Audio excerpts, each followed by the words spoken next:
Open. अगना बाहर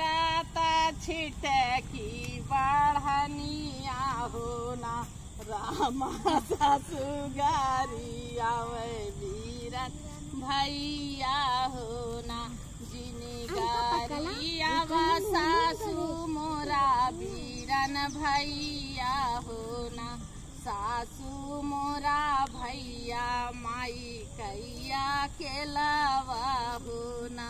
सासू मोरा भैया बाबा कई दुलरुआ होना तोरा बउहर तोरा भैया बाटे बउहर माई कैया के लावा होना बउहर तोरा भैया बाबा कई दुलरुआ होना बउहरियाऊ तैना सिकिया कै बोझवा होना आगे आगे आवई सिकिया कै बोझवा होना रामा लीले घोड़े भैया या सवरवा होना भैया करावत देखी है सासू होना रामा रामा रसोइया उठा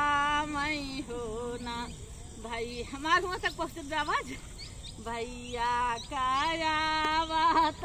सुनी है जेठनिया होना रामा गगरी कै पानी धार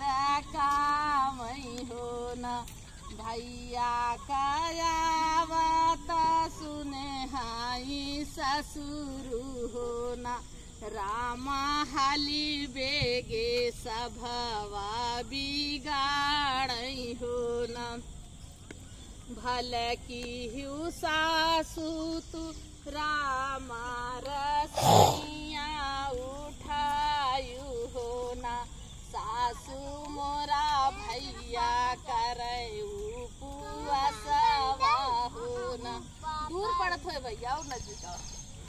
सासू मोरा भैया करऊ पुआसवा होना तोरा जाई के बैठा भैया मालिनी दुआरवा होना भैया मोरा दुखा कहाँ मालिनी ढेरिया होना नौ माना कुटो भैया नौ माना पीस होना भैया नौ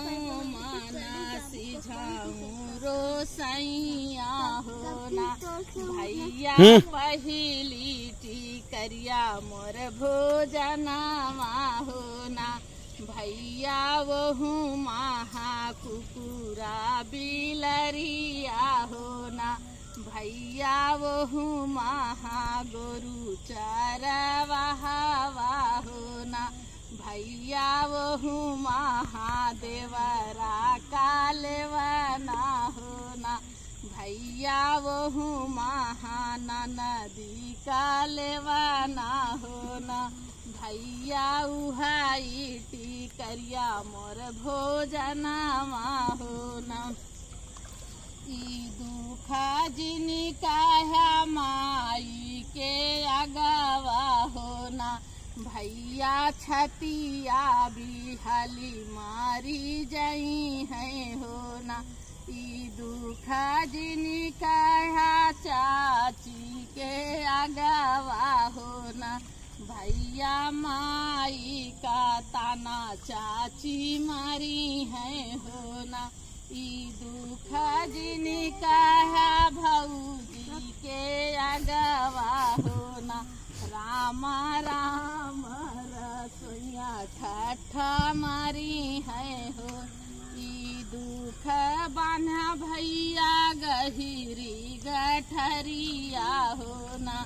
भैया छोड़ा जमुनावा के तीरावा होना भैया बही बुही के लागे किनारावा होना। कहा भैया अगुआ के अगवा होना भैया जेनी मोरी के हैं अगुआइया होना। जय श्री राधे राधे।